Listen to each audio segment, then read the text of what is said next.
I wasn't supposed to be home.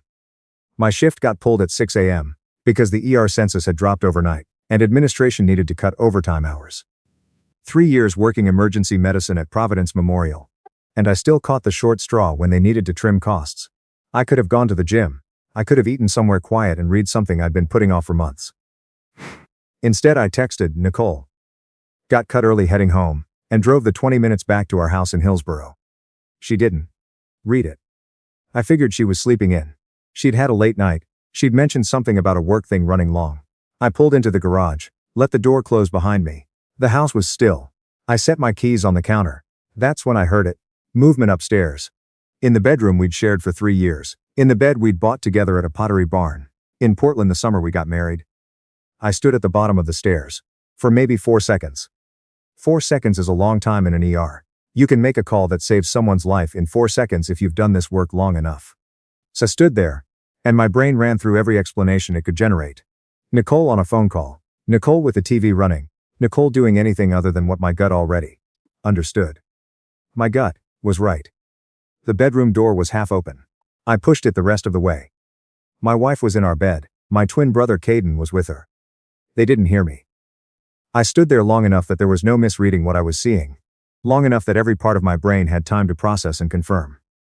Then Nicole turned her head. Her face went white. Oh God. She scrambled back pulling the sheet. You're not supposed to be. You have 10 minutes, I said. My voice came out flat, not shaking, flat. The same tone I use when I'm telling a family in the waiting room, something they don't want to hear. Caden sat up. His face cycled through guilt, panic, the beginning of something I hadn't asked him to say. Wait, just. Hold on. 10 minutes, both of you. If you're not gone in 10 minutes I'm calling the police for trespassing. Trespassing, Nicole said, like the word belonged to a different language. My name is on the mortgage, yours isn't. 10 minutes. I went back downstairs. I sat on the couch. I didn't turn on the TV. I didn't open my phone. I put my hands on my knees and I waited. Nicole came down first. Jeans, a sweater she'd put on inside out. She was already crying, the kind that's mostly air. Please. She stopped in front of me. Please let me explain. It's not what you think. I looked at the wall behind her. 8 minutes. I love you. Her voice cracked completely. Whatever this was, I love you. Please just look at me. Caden came down behind her, shirt backwards. He looked worse than she did, pale and wide-eyed, like he'd just watched himself do something he couldn't undo. Because he had. Man, he said, come on, talk to me. I stood up. I walked to the front door and opened it. Nicole walked out. She kept stopping, kept turning around. I heard her say my name twice, maybe 3 times. I didn't process what came after it. Caden stopped in the doorway. I'm still your brother, he said. I looked past him at the street. A neighbor was walking a dog. A Tuesday morning, ordinary. Your truck's blocking the driveway, I said. He stood there a few more seconds, then left. I closed the door. I sat back down. My phone had one unread text from Nicole from 6:52 a.m. Staying in today, will probably sleep late, have a good shift. I opened my contacts and searched for a locksmith. The calls started within an hour. Caden first. I watched his name appear on the screen and let it ring out. He called again. And again. I counted 17 calls before noon. I read every voicemail. Not to hear what he had to say, to understand what he thought was worth saying. Just let me explain. I know you're angry, man. I know. Please, we're twins. You can't just please. I didn't respond to a single one. My mother called at 11:15. I answered. Caden called me, she said. He's out of his mind. He says you won't speak to him. That's correct. Honey, she let out a long breath. I know this is devastating, but people make mistakes. He slept with my wife, I said, in my house, in my bed. A pause. I know, she said softly. I know what he did. But you two grew up in the same room. You shared everything. You can't erase 29 years because of one terrible mistake. Watch me. I hung up. My father called 20 minutes later. He'd had time to collect himself. Son. Careful voice. Reasonable voice. The one he used when he wanted to seem like he was above it. I'm not defending Caden, but this family doesn't survive if we start cutting each other out. Tell Caden that. He made a mistake. He knows it. He's sick over it. Good. You can't just. I'm in the middle of something, I said. I wasn't. The call ended. The family group thread lit up around noon. I let the messages pile up without opening the conversation for nearly an hour. Then I scrolled through. My sister Faye. Has anyone gotten through to him? My sister Tamara. Mom said he hung up. My mother. He's not answering anyone. Caden, I just need to talk to him. Someone please. My father. Give him a day. Faye. Dad, you don't know that's going to work. I muted the thread. Then I called HR at the hospital. Told Patty, who'd worked the desk there longer than I'd been a doctor, that a family member might try to contact me through hospital channels and I needed it logged. She asked no follow-up questions. She just said she'd make a note. I called the locksmith again. And added the smart lock. And the Ring doorbell to the appointment. Nicole tried me from 3 different numbers that afternoon. I blocked all 3. That evening I drove to Home Depot, bought new deadbolts for the front and back doors, and spent 2 hours installing them myself. Physical work. Something I could finish. A week passed. I went back to work, picked up extra shifts. 4 12-hour days in a row, which the department was more than willing to give me. I came home, ate whatever was in the refrigerator, slept in the guest room, and started over the next morning. Caden's contact stayed active in my phone. Not because I had any intention of answering. Because I wanted him to see that his messages were being delivered. I wanted him to know I was choosing silence, that it wasn't absence, that every time his name came up on my screen I looked at it, and decided again, not to respond. He sent 46 messages in 10 days. I read all of them. One night, just past 2 a.m., I heard something on the porch. I pulled up the Ring app. Caden.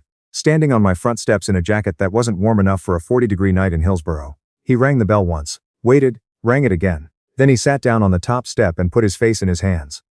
I watched him on my phone screen from the guest room for 9 minutes. He looked broken in a way I recognized, because I had seen that same face in a mirror my whole life. I knew exactly what he looked like when he was falling apart, and he was falling apart. I put the phone face down on the nightstand. When I woke up he was gone. My father's 60th birthday was coming up in 3 weeks. My mother had been planning it since January, a dinner party, at their house Beaverton. Family and close friends, catered, the full production.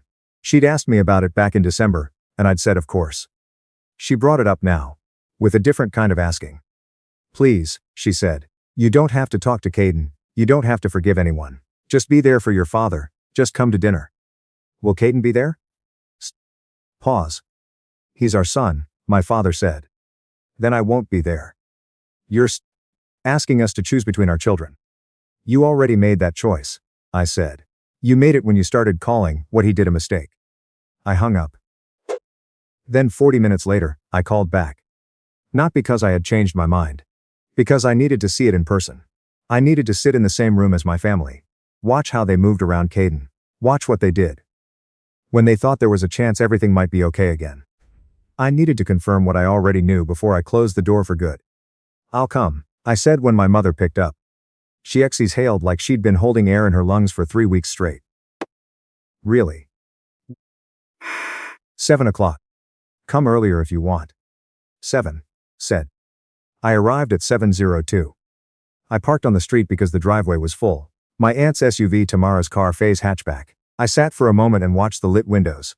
Music inside, voices. Normal dinner party sounds. Caden's truck was at the curb 2 houses down. I went inside. My mother found me in the first 30 seconds. She held on too long, the way people do when a hug is really a plea. My father shook my hand. His eyes were doing something careful and watchful. Sizing up which version of me had walked through the door. Faye waved from across the room. Tamara gave me a small nod. Caden was sitting in the armchair near the fireplace. He stood up when he saw me. He looked wrecked. He'd lost weight. The shadows under his eyes were something a person earns over weeks of not sleeping. He was wearing the flannel shirt I'd given him for Christmas 2 years ago. And I don't know whether he did that on purpose or not, but I noticed. Hey, his voice barely carried, I'm glad you came. I walked to the kitchen and got a glass of water. He followed me. I know you don't want to hear it, he said low, the two of us just out of earshot of the rest of the party, but I have to say it.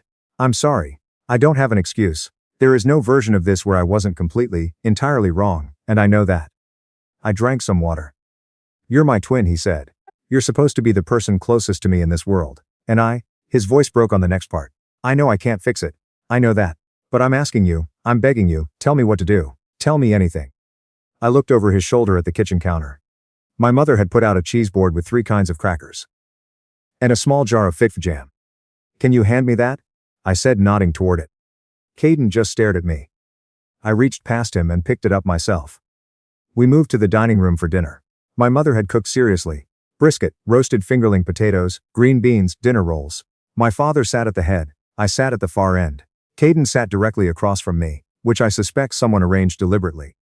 My father made a toast. My uncle told a joke about turning 60.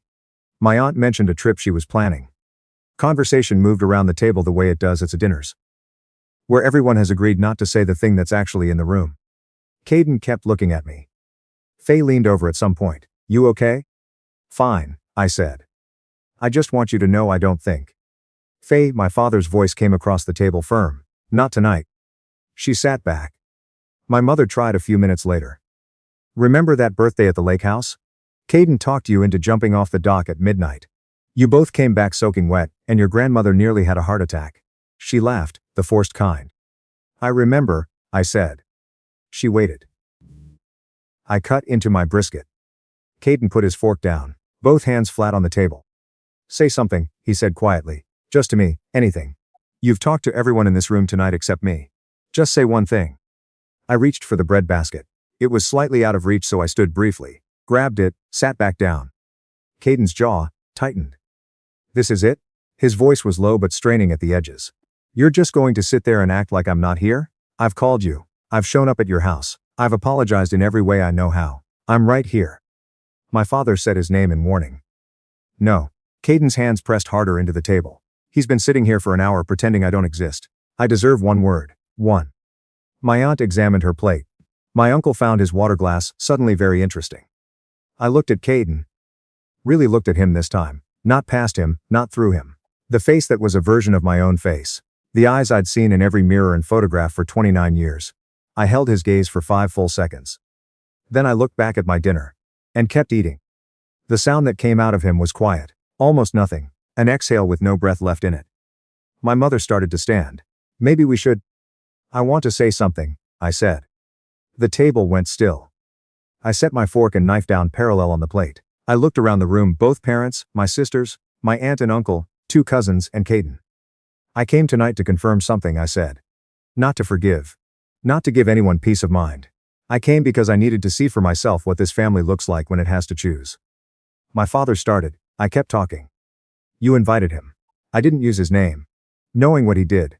Knowing what it would cost me to sit at this table with him. You asked me to come anyway, because it was easier than asking him to stay home for one night. I let that land. That's my answer. That's everything I needed to know." "That is not," my mother started.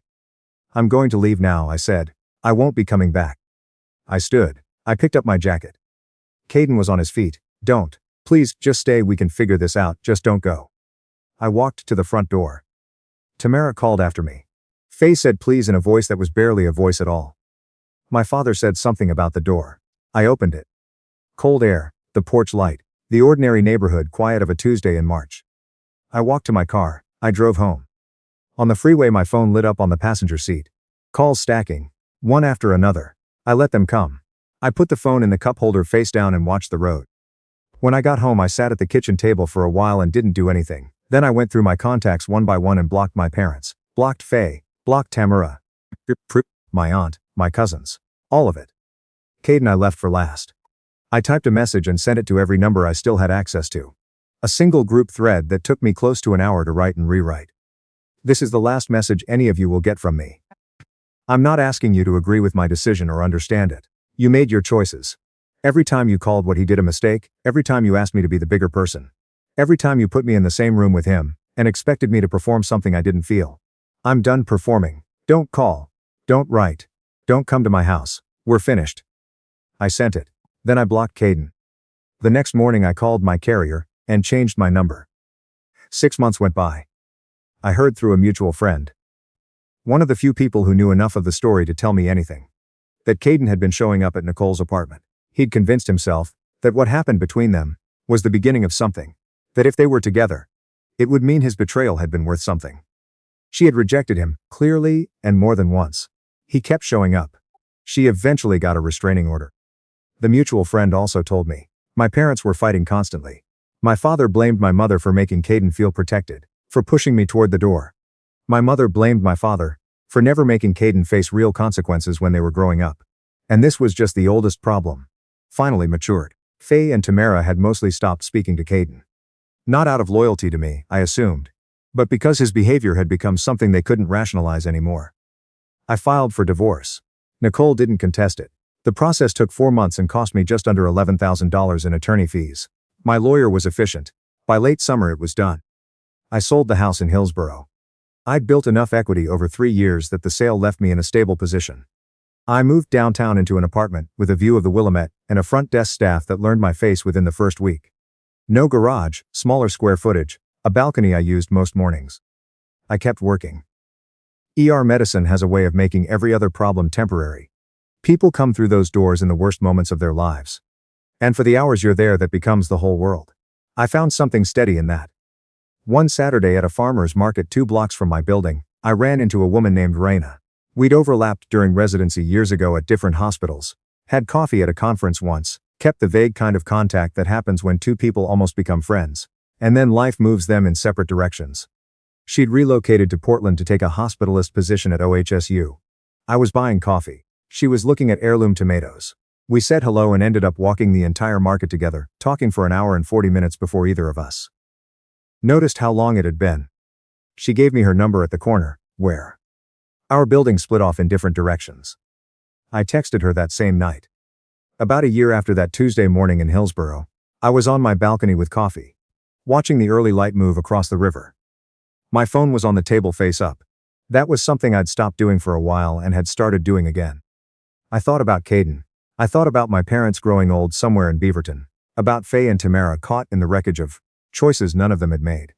I thought about Nicole. I thought about the house, with the new deadbolts, that belonged to someone else now. The sharp thing that used to live in my chest had gone quiet, not gone. Quiet. What I mostly felt was the cold, and the coffee, and the sound the river makes, when the city is still waking up. Raina had left a pair of socks on the chair across from me. She'd been there for the weekend and left early for a morning shift. Before she walked out, she'd kissed the top of my head, which is such a small thing, but it landed somewhere in me that hadn't been touched in a long time. I'd had a family I loved.